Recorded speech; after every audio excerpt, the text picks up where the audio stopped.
Welcome to EdTech Speaks, a podcast bringing guests together to share their expertise and advice on navigating business and education in a technology-driven world. From entrepreneurs to vendors, higher education to corporate leaders, we'll uncover their perspective regarding the latest trends and technologies impacting your career or business. Our podcast is made possible by Downing EdTech Consulting, where people and technology connect. Hosted by Cher Downing, an experienced executive spanning a higher education and corporate career with specific focus on the EdTech industry. Dr. Downing is also an international and national presenter, author, and regular media contributor. Now here is your host, EdTech strategist, Dr. Cher Downing.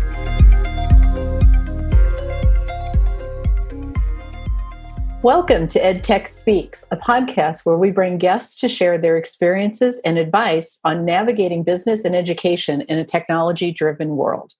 Our goal is to provide you with options for products, services, and knowledge that can help benefit you or your business. I'm Cher Downing, your host, and I want to introduce today's guest, Stacey Turmel. Hi, Stacey. Hi, Cher. How are you? I'm good. Stacey comes to us as a litigation attorney with a global risk management perspective regarding business initiatives to drive financial success. Most recently, she has taken on the ADA website compliance issue that has become so prevalent in our world and that perplexes businesses and can often result in a loss of thousands of dollars. So we're going to talk a little bit today about why the ADA website compliance issue is so important and hopefully get some tips for you in terms of what you can do to make this work better. So, Stacey, we'll start out with talking about what drew your interest to this subject. That's a great question, Cher. I would say what drew my interest to this subject is a couple of years ago, I had the opportunity to work at a law school to help them with some compliance issues. And one of the students at that law school was blind. And I was always amazed at how technologically savvy she was and how fast she was at what she could do. Her emails were grammatically correct, probably like better written than a lot of sighted people that I've worked with. And she navigated her phone with lightning speed along with her computer. And I was just captivated by that. And I remember having a conversation with her, asking her just some of the challenges that she's experienced. And the first words out of her mouth were, well, I can't use a mouse. And I think that to me was like the pivotal point where that just like hit me like a ton of bricks. Like, what would it be like to try to navigate the internet or do anything on a computer without a mouse? And so from that point on, I started to take a really hard look at what goes on with how we handle our world digitally, because that's where everything's being driven right now. And just how to do that without being able to use a mouse. And that's really what started things for me. Okay, that is fascinating because I think for a lot of our listeners, they don't realize the difficulty that the moving towards technology has really brought about in putting websites together and really trying to push your business out there and really make it noticeable. So talk to me a little bit about what you're doing with this now as you delve into this issue. And I know you've done a lot of research in it. So what type of services and initiatives are you looking at right now? Well, initially I had to gather a lot of background information. I was asked to take a look at this by a friend and colleague of mine who is at the Florida bar. I'm a Florida licensed attorney, and so I was working with him on that. About ADA website compliance, just the laws in general, because that's really where we have to start. Like, what is the level of compliance that is required in addition to what makes good socially conscious sense, right? Because they sometimes are two diverging concepts. Sometimes they crash into each other and sometimes they can coexist nicely. So I was taking a look at that. And what I was learning is that even though ADA website compliance is something that has been, required in the past 24 years by the Department of Justice, there's not been a lot of clear instruction on how it's supposed to be handled. And most recently in the case of Domino's versus Robles, which was a case that was decided by the Ninth Circuit Federal Court of Appeals, Domino's was held responsible for making their website ADA accessible. Domino's wanted to take the issues up to the United States Supreme Court, and they asked to do that. And the United States Supreme Court declined to hear their plea for assistance and clarification. And so, which left in place that Ninth Circuit Court of Appeal decision, which said the Department of Justice has said businesses need to be ADA compliant since 1996. This includes not only their websites, but their mobile apps, and that you've not had a lack of notice. Your due process rights have not been violated. In other words, there is no reason for you not to be compliant. So I started to take a look at that, though, from the standpoint that the majority of businesses in the United States are small businesses. I mean, yeah, we have large companies all across the country, but what's really going on, 97% of businesses out there are small businesses. These are small, either family owned or just, less than 500 employee businesses that are out there just trying to make ends meet. And even though larger organizations, say like Microsoft or Google, can very easily step in and take some technological liberties to make their websites compliant, some small businesses are met with tremendous output that might make the difference between profit and loss for them and might make it so that they might not survive. So what I've been trying to do in an effort to try to move things towards accessibility, because I think that it's important since we're all working in the digital world, and certainly we all have experienced that now more than ever, the importance of accessibility, but also to give businesses an idea and a sense of relief that there is a pathway through to success, that this is achievable. And guess what? You don't have to spend your life savings on being able to do it. So I've been searching and doing a lot of research to be able to find out what are some options for businesses that will help keep them out of a firing line of lawsuits, while also at the same time giving them a broader customer base in order to help them be more successful.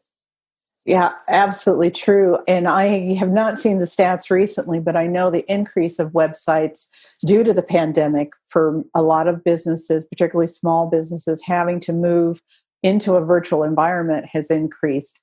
And any time that you have to react to a situation, it's not always done in the best way. It's really put together quickly just to get your shingle hanging back out there for your audience. And so I think it's a very relevant topic at this time. Talk to us a little bit about why people choose to ignore doing it up to this point. I know that it's one of those rules, much like we get told don't drive over 55. We still do it. We know it's there. We try to choose to ignore it unless we see a police car, and then we're very good about slowing down. So why do you think businesses aren't doing it or aren't, concerned about it? And what would you recommend to them? Well, I think it's just a general product of human nature that nobody wants to engage in change, right? Nobody, or very few people, walk into a situation with their arms wide open going, this is fantastic. Let's make it all different today. I mean, they're just trying to keep track of everything that they're just on a daily basis being able to be successful. So I think for a lot of businesses, it's a lack of knowledge from the standpoint that you don't know what you don't know. And so people tend to read little blurbs here and there. Somebody might make an offhanded comment of, oh my gosh, that's going to cost you like $100,000, or something. And then they think that it's not even achievable for them, so they don't even try. There are some businesses out there who are just have a mindset that if nobody's suing me, I'm not going to really focus on it right now. I have other issues that are more pressing and more time sensitive and are creating more of a sense of urgency for me. I definitely think that the issue of accessibility got thrown into everybody's front burner over the past few months. And so if you think about some of the complaints and concerns that have been taking place about, navigating websites or navigating online interfaces just with businesses, or just even paying your bills or other types of services, and think about the challenges that you might have had as a sighted person, then add to that situation the layer of not being a sighted person or being a visually impaired person. And this not only just covers people who are blind, but with a visual impairment, you have an aging population, which, in Florida, we have quite a bit of, so, and so if we're sending Nana to the Instacart website in order to get her groceries, because we're saying that she's high risk and she needs to be able to pick up what she needs to eat because she's not comfortable going there and putting herself in that situation, we need to make sure that Nana can navigate that website.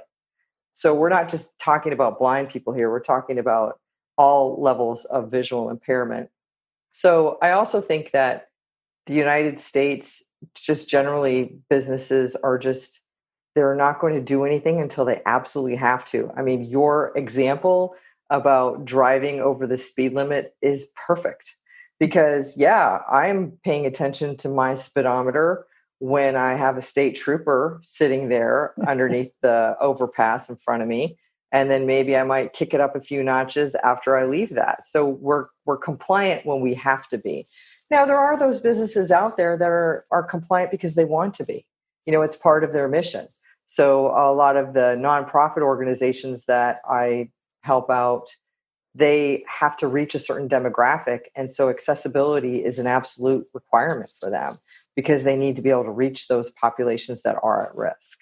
So there's a lot of different things going into it, I would say. I really like your example about Nana because I think that's something that we really did not think through because one, as you say, we don't always plan ahead. We tend to be reactive instead of proactive. But also we didn't know what we didn't know when the pandemic started. We really didn't realize that we were going to be sequestered and have to have everything brought to us, that the only way we were going to be able to pay bills and to get things, even our deposits, see how much money we have, did our checks come through? All of those things suddenly moved to an online environment. And so again, for places that didn't have it set up, it is difficult. And now you're talking everyone. We have people with reading issues. We have people who have colorblind. I saw a site the other day that said, click on the red button. Well, if you're colorblind, you don't see the red button. So all the buttons look the same. So I think you're very timely in this because it's not going to end anytime soon. I think if anything, we're seeing right now, several states' numbers are going back up. And so some level of sequestering, at least for people with compromised systems, is going to happen for at least the next 6 to 12 months, possibly longer. That's going to make them rely solely on having this ability to connect with things. So talk a little bit about what the services are that you provide and what you can offer to these small businesses or any business that is listening to this podcast and thinking, oh my goodness, we need to really get on this. The services I provide are, they've actually evolved over the last couple of years since I've been working in this. Initially, when I started, I was working with a team of blind consultants, one of which there was that law student that I worked with, manually reviewing websites just to make sure that they're compliant. My thought process was that why wouldn't you want the person to review your website who could possibly be a potential plaintiff? So get the inside scoop on what's really accessible, because again, a lot of defense attorneys who are helping businesses don't know because they're not bringing that level of expertise to the table. And why would they? I mean, not a lot of people have a group of blind people on hand to say, hey, take a look at this. I do. Right. But what's evolved as technology has also increased is that in addition to doing the manual reviews of websites and mobile apps, I've been able to work with a technology company that is utilizing artificial intelligence and machine learning to automate website compliance, to engage in a 24/7 review of websites to make sure that they're compliant all the time, no matter what changes that you make. And they're also, making it financially affordable. So I'm a preferred partner with that organization. And now we offer that cutting edge technological product, which I think is just fantastic. And it was another reason why I partnered up with that organization, because their goal is to make every website accessible by 2025. That's their mission. And it's designed not only to create more accessibility for the world, but also to take businesses out of the line of fire and being at risk for lawsuits. So that's something that we offer. In addition to, if a business wanted a manual review, confirmatory review by the blind consultants, they're certainly welcome to have it. We still do manual reviews of mobile apps because the technology just is not there right now in order to machine learn and scan mobile apps. Mobile apps are so individualized and so customized, it's just not possible right now in order to automate that process. we also just provide general consulting. There was a nonprofit organization that I was working with. They received a call from a person who is at risk, who is blind.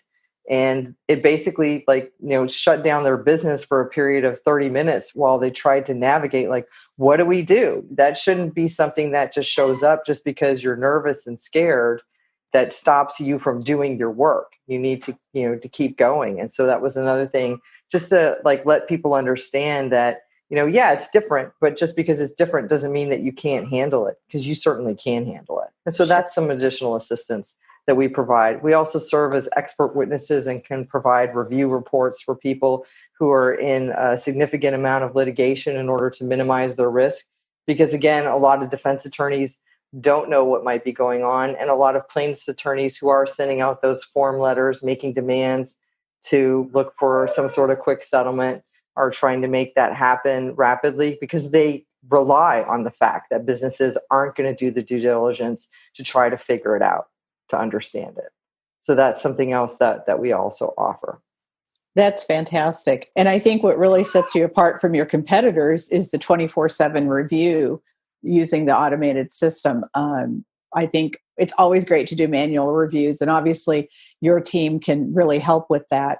But there are also websites that are constantly updating and changing. And so that is really valuable when you can have that running in the background. Especially if you're doing, lots of editing to those sites on a daily basis. And right now, a lot of people are, because they're offering deeper discounts and quicker turnaround times. I think, you and I were talking about this earlier.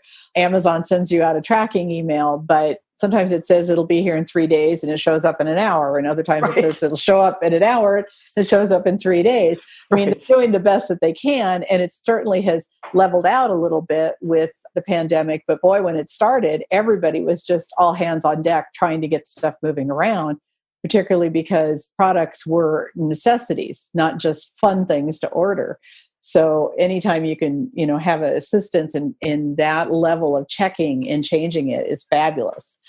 So tell me, when a customer uses your product, how do they get started? What's the experience going to be like?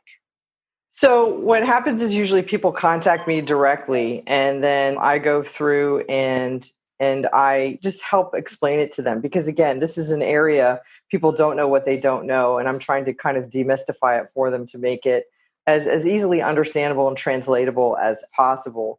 And just to show them what is needed, what the product will do, just making them feel comfortable. So I think that that's important, to have a conversation with people, to let them know that I'm a practicing attorney. I believe in this. Otherwise, I wouldn't be out there promoting it, because I know that it does what it says it's going to do. And I find it reliable and consistent and financially affordable, which I think is important. So it's like all of the ingredients for a recipe for success. So they usually contact me, and we will set up a time to speak briefly for 15 or 30 minutes. And then we make arrangements to either, provide the code to their website IT people so that they can install the code on it, or I can install the code on it. And I can do a basic install, or I could do a customized install, which does come with a small additional fee, to make it look however they want it. But at the end of the day, within 48 hours of installing the code, they are ADA compliant, and they can make whatever changes they want to their website on a regular basis. And the way the tool works is it continues to ensure and scan their website on every day, every 24 hours, to make sure that it is accessible. That sounds terrific. So one of the things that I think you probably need from them is, are they running their own website? Are they paying someone? Kind of what the staffing situation is, so that you can tell, how do you help them determine if it's being hosted by someone else and being handled? How do you help them figure out what's the best way to tackle this when they're unsure about their own website? Usually what I can do, that's a great question. Usually what I can do is I can plug it into another website that I utilize that will show me what the properties are on the website and where it's probably being hosted, or what platform it was built on. Is it a WordPress site? Is it a Wix site? Did they get their name, their web name from GoDaddy? Is it a Google Domains name? How is it being done? Is it a Squarespace site? But in addition to that, it's also helpful to have that conversation, because a lot of times some businesses might have had their IT or webmaster recommend a free plugin, which gets popped up on websites quite a bit. And with free plugins, I know this is going to sound old and rote, but you get what you pay for. And I have a lot of information and research that I've done and just personal experience where the plugin has actually made the website worse. There's a marketing company that I work with. She's, fantastic organization here in Florida, and her IT people recommended a plugin. She put it on the website and it actually made it less accessible, which was concerning. And I just kind of walked her through that whole process so that she could experience it as somebody, to the level that she can experience it as a person who without sight would navigate her website, or, a person who has visual impairment. So I think that that's important too, is to, again, demystify any of these quick fixes that a lot of people think are just plug and play and that they're good to go and that they still create a risk, versus a real tool that's going through and making changes to their website and scanning it and utilizing the artificial intelligence and the machine learning to ensure that it's accessible. When you look at the fine print on a lot of these free plugins, and this is what I try to do, is I try to take people to that place and just show them, it doesn't say that it makes you compliant. What it says is that it helps make it a little more accessible, but it does not make you compliant. And there is a big difference there. ADA website compliance is what we can call in the law is like a strict liability theory. That means that it's either yes or it's a no. It's either compliant or it's not. So you don't get to be partially compliant, just like you're not like potentially pregnant. You either are or you're not. I mean, it's just that simple, just to, to take it right down to that. And that's how the courts look at it too. And it's important to pay attention to that, because having a free tool that makes you maybe a little more accessible, but doesn't make you all the way accessible, still leaves you at great risk. And there's actually plaintiffs' attorneys groups out there that are targeting websites with those plugins, making demand letters because they know about the faults. So like anything, there's risk in not being compliant, but there's also risk of being noticed and having someone chase after you as well. Unfortunately, that's a byproduct of our society in Yes. that how can we create wealth from opportunity, so to speak. So that's terrific information. And I think one of the things I was sitting here thinking about is, what would you recommend to people who are just going to start a brand new website? What's the best way to tackle that? Because we're seeing, obviously, over the last few years, a huge result in entrepreneurs across the board. In the ed tech space, we're seeing lots of it because, as you mentioned, there are a ton of apps and they're all built differently. But also there's an ability to just plug and play a website pretty darn quick now. Products are getting better and better in the sense of you don't really have to understand coding. You don't really have to understand framing, any of that. You just need to pick out a template that you like and then load your information into it. So, and the pandemic obviously is going to even introduce more entrepreneurs who are now at home, maybe out of job, maybe having some furlough days, thinking, wow, I need to do something different. So what's your recommendations if you're a brand new business or, a brand new entrepreneur and you're thinking, okay, first thing I got to do is I've got to get a website to get myself out there? Well, I think the first thing I'd recommend for anybody is that if they're just going to want to jump in and create a website right out of the gate, is pick a template that the web platform has indicated is accessible. And any web platform, whether it's Wix, WordPress, Squarespace, Weebly, anything like that, they are going to have a template that they deem is accessible. And it's important to have that so that somebody who's trying to navigate it can have access to all of the information. If they really wanted to dig pretty deep, then another place that they could go to gather more information about what are best practices in building a website would be what are called the Web Content Accessibility Guidelines, or the WCAG. These accessibility guidelines were most recently updated in June of 2018. So we're now dealing with the WCAG 2.1. But these guidelines are what are best practices for what is necessary to make a website fully accessible. The WCAG has 3 different levels of accessibility or compliance. One is single A accessibility, double A accessibility, and triple A accessibility, and they are increasing in their level of accessibility. The federal government requires its own websites to be double A accessible. So if you look at those guidelines from the double A recommendation standpoint, you can see what requirements are in there. And so, there are 78 testable criteria under the WCAG that range from that single A to triple A level, and the double A level. So for example, and these are basic things that seem common sense, but you would be surprised at how many people just don't pay attention. One is color contrast. If you have somebody who has visual impairment and they can see a little bit, but they have difficulty deciphering color, making your website with gray on gray is not going to help them. Mm-hmm. That's not a good color contrast. It might sound obvious to you and I having this discussion, but you would be surprised at how many websites are out there that for aesthetics or whatever the look was somebody was trying to go to, they thought that was a good look. It's fine if everybody's sighted, but everybody's not sighted. So you want people to be able to navigate your website really easily. Another issue is making it easy to understand and also, easily organizable. So, there's like headers and different paragraphs and things that people have the ability to turn off videos that automatically play. I don't know about you, but if I'm scanning through something, it's really frustrating when I'm trying to move on to something else and that darn video is still running and I can't figure out a way to stop it. I'm going to get out of that web page, and guess what? That organization might not be getting my business, right? So that's not good. So If somebody wanted to take a deep dive into best practices in accessibility and website building, then I would definitely recommend the WCAG. They have a quick reference guide, which is neither quick nor comfortable, but it's there. It's very informative. And so I happen to be an expert in that information. So it's just, the product of spending a lot of time with it. But these are actual simple recommendations that could really make a big difference. And when you see a website that's put together using those recommendations, and I've built several now, it's a little hobby of mine that I've enjoyed. Necessity is the mother of invention.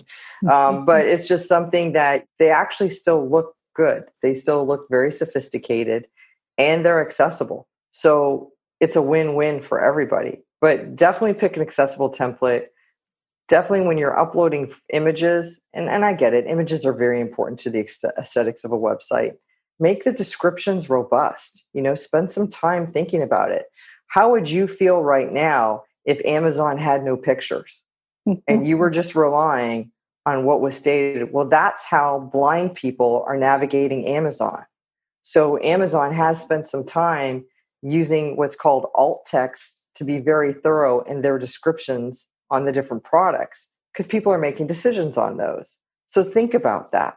It also is a great opportunity to increase, and help your search engine optimization or SEO when you start putting in some great information in those pictures that, because guess what's also scanning your website? Google, whenever you're trying to get it indexed and it's gathering information, when people are doing a search. So take advantage of these opportunities. Those are great examples. For all of us, particularly I think over a certain age, there's a reason why we still have department stores and different types of retail environments, because we have a need to go in and to see something, to have as much contact with a unit of purchase as possible. And so you're exactly right. One of the first thing you do on Amazon is you pull up and you look at all the pictures that they have on there that you can zoom over and, expand them, which can be helpful to a visually impaired person because suddenly the picture is large enough that they can make it out. But if it's black and white, it's difficult. If it's gray, it's worse. And if they can't see it, it's nice that they can at least know in detail what it is, not just, woman sitting at desk, but that it's a 22-inch desk that is brown in color and those types of levels of details. So, and the SEO, that's something that we're all always chasing with our websites, always chasing to make sure that we know who's looking at us, why they're looking at us, how we can improve our site for many reasons. We want people to really enjoy going through our web pages. We want people to come back to our web pages. So really important information on that. So anything else that you want to share with us today? I think the only additional thing that I would want to share with everybody, because I think it's important to remember, do not think that your accessibility or website compliance is dependent on your opinion of whether or not a blind or visually impaired person will use your product. That's not the basis of the test or the law. I had a colleague call me up and say, well, I wanted to just get your input on this, Stacey. We've received demand letters, but my response is that these blind people are not going to be using my client's product. Well, what's your client's product? I asked him. He said, well, my client sells used exotic cars. And so blind people can't drive. And I said, that's not the point. And that's not a basis of a defense. And by the way, that law student who I work with owns her own car. So again, it's not for us to decide what products we think people with impairments may or may not use. And that's not how the law structures it. You have to be accessible and you have to be compliant. And that's the point. Absolutely correct. Because there are different levels within disabilities. And sometimes you're not even aware someone has a disability. So it makes a huge difference. But also, you don't want to have to worry about it. You want to be able to have your space available to everyone that's out there shopping, looking for a service. Referrals are the best thing that can happen to a business. And so you want people to say, this is a great business to go to, and you'll be able to use it because I know you have a disability, but they have a website that's set up for that. How do people reach out and get in touch with you, Stacey? Probably the best way is just to go to the website, which is theinternetisforeveryone.com. And then they can reach out to me through either email. There's a couple of email addresses listed on there, or they can just fill out the contact me form. I mean, your point, Cher, is as far as, like making things more accessible is, and just kind of broadening the perspectives. I mean, right now, it's more important than ever for businesses to be as reachable by as many populations as possible, right? And there are people with disabilities out there who just have discretionary income that they're going to be spending. So why not let them spend it with you? Absolutely. Again, the website is theinternetisforeveryone.com, which is an appropriate name for things that should be for everybody. So, Stacey, I want to thank you for joining us here today. To all of our listeners, thank you for attending EdTech Speaks. We really hope you enjoyed this podcast and can make use of it. And we look forward to having you join us again. Thanks, everyone. Thank you for listening to EdTech Speaks with EdTech strategist Cher Downing. To learn more about the services Downing EdTech and its staff can provide you, find us at www.downingedtech.com. If you enjoyed today's podcast, be sure to share it. We'd also like to hear from you regarding any suggestions for topics or guests and the value you received from our show. Check back for new podcasts with featured guests at www.downingedtech.com/podcast.